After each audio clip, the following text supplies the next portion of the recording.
আমাদেরকে ছোটবেলা থেকে কিছু না শিখালেও দুটা জিনিস খুব ভালোভাবে শেখানো হচ্ছে। একটা হচ্ছে রাজনীতি, আর একটা হচ্ছে বন্ডামি। রাজনীতি নিয়ে বন্ডামি আর বন্ডামি নিয়ে রাজনীতি, এই দুটা জিনিস তো আমরা শিখে আসতেছি। কিভাবে? যদি কি আপনি প্রচুর বন্ডামি করতে পারেন, তাহলে তাই আপনি টিকে থাকতে পারবেন রাজনীতির মাধ্যমে।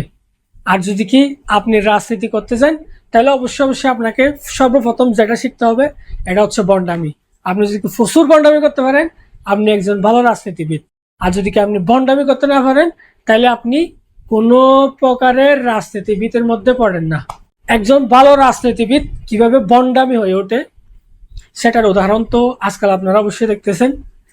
যত বড় বন্ড, তত বড় রাজনীতিবিদ। এই উদাহরণ শিখতে শিখতে আমরা এমন ভাবে বড় হচ্ছি, যেন আমরা মনে করতেছি রাজনীতি সবকিছু। রাজনীতি ছাড়া এই বাংলাদেশে কিছু নেই। আমাদেরকে এমন ভাবে বড় করানো হচ্ছে, যেন যদি আমরা সফল হই, তাইলে আমাদের রাজনীতি অবশ্যই অবশ্যই প্রয়োজন। রাজনীতি ছাড়া আমরা কেউ সফলতার ধারে কাছেও যেতে পারবো না। এই মাধ্যম দিয়েই আমরা কিন্তু বড় হয়ে উঠতেছি। ঠিক এটাই আমাদের লাইফে ঘটতেছে। আপনি যদি রাজনীতি করেন, তাহলে বাংলাদেশে আপনার জন্য হাজারো সুযোগ সুবিধা থাকবে, কোনো বাধা থাকবে না। যেমন কি একজন বেকার ছেলেকে যদি ধরে নিয়ে গিয়ে আপনি যে বল যে তুমি রাজনীতি করো, তাহলে তুমি এই সুযোগ সুবিধাগুলো পাবে। সে তো বেকার, যদি কি তাকে সুযোগ সুবিধার নাম দিয়ে রাজনীতি করা হয়, এবং সে যদি সত্যি সত্যি সুযোগ সুবিধাগুলো পায়, এবং বর্তমান সময়ে পাচ্ছেও এই সুযোগ সুবিধাগুলা, একজন নেতা কর্মী থেকে একজন বড় বড় নেতা, সেই সুযোগ সুবিধাগুলো পাচ্ছেও, যদি কি সে সুযোগ সুবিধাগুলো পায়, তাহলে সে তার ইনকামের মাধ্যম তো এটাই হয়ে উঠবে। এটা তো স্বাভাবিক। যদি কি তার ইনকামের মাধ্যম রাজনীতির মাধ্যমে হয়ে ওঠে, তার মধ্যে তো প্রতিহিংসা জাগ্রত হবে। এটা তো স্বাভাবিক, খুবই স্বাভাবিক একটা বিষয়। আপনি যদি কি একটা বেকার ছেলেকে নিয়ে গিয়ে নেতা কর্মী বানান, তাকে যদি কি চাঁদা চাঁদা তুলতে দেন, টেন্ডারবাজি করতে দেন, সে তার ইনকাম সোর্স যদি এটা ধরে নেয়, হঠাৎ করে কি আপনি তার ইনকাম সোর্সটা আপনি বন্ধ করে দিতে পারবেন? এটা তো কোনোদিনই সম্ভব না। আপনি যদি কি একজন রাজনৈতিক নেতাকর্মীকে টেন্ডারবাজির দায়িত্ব দেন, তার ইনকাম যদি ওটা দিয়ে হয়, তাহলে তার প্রতি তার অবশ্যই প্রতিহিংসা থাকবে। তার ইনকামের জন্য অবশ্যই সে প্রতিহিংসা পরায়ণ হবে। তাইলে আপনি কিভাবে ভাবতেছেন যে বাংলাদেশে এই প্রকারের সমস্যাগুলো আসবে না?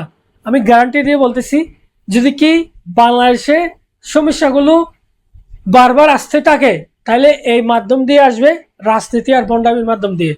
যদি কি আপনি এই সমস্ত কিছু সমাধান করতে না পারেন, তাহলে বাংলাদেশে কিভাবে সংশোধনের পর্যায়ে নিয়ে যাবেন বলেন আপনি আপনাকে?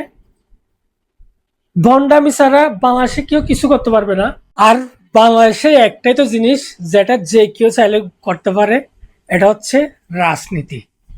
রাজনীতি এমন পর্যায়ে চলে গেছে, যেটা যে কেউ চাইলে করতে পারতেছে। তার কিচ্ছু হওয়ার দরকার নেই, তার কিচ্ছু করার দরকার নেই। সে যা হইব, সে যে হবে হোক, সে চাইলে রাজনীতি করতে পারবে।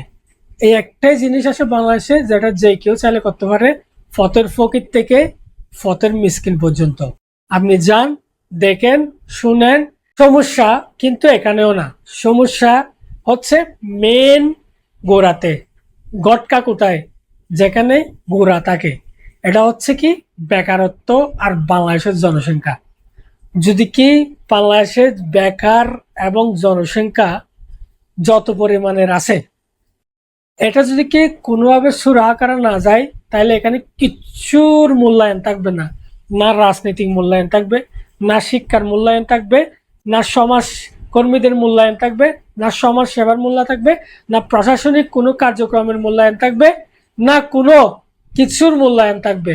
আপনি বাংলাদেশের জনসংখ্যা আর বেকারত্ব, এই দুটো জিনিস পুরো বাংলাদেশের ভবিষ্যৎ নির্ভরশীল করতেছে। আপনি যদি কি অন্য কোথাও না গিয়ে শুধু বেকারত্ব আর জনসংখ্যা নিয়ে কাজ করেন, আজ থেকে 50 বছর, 100 বছর, 1000 বছর পর হলেও বাংলাদেশের সমস্যার সমাধানটা আপনি পাবেন। আর যদি কি এই দুইটা জিনিস নিয়ে আপনি কোনো সুরাহা না পান, তাহলে বাংলাদেশের কথা বলে যান, এই দেশে আর কিচ্ছু হবে না। এই দেশ শূন্য স্থানে অবস্থান করবে, এবং আস্তে আস্তে এই দেশের ভবিষ্যৎ সেই পর্যায়ে চলে যাবে যে পর্যায় থেকে আমরা চাইলেও আর ফিরে আসতে পারবো না। কারণ ধরেন আপনি এখন ধরেন বাংলাদেশের জনসংখ্যা 100 জন, 100 জন থেকে 98 জন যদি বেকার থাকে, 2 জন মানুষকে নিয়ে আপনি কিভাবে দেশ চালাবেন? আলু খেয়ে নাকি আন্ডা খেয়ে? আমাকে বলেন। আলু খান নয়তো আন্ডা খান, যেটা খান না কেন 2 জন মানুষকে নিয়ে 100 জন মানুষ চলতে পারবে না। এটা হচ্ছে মেন সমস্যা। যদি কি পারেন আপনি এটার সমাধান দেন, যদি কি পারেন এটার সমাধান দেন, 100 বছর বা 1000 পরে হলেও আমাদের দেশের চূড়া আসবে বা আমাদের দেশ উন্নয়নশীল দেশে পরিচালনা হবে। যদি এটা না হয় তাহলে দেশের কথা বলে যান, যদি পারেন তাড়াতাড়ি দেশ থেকে পালান।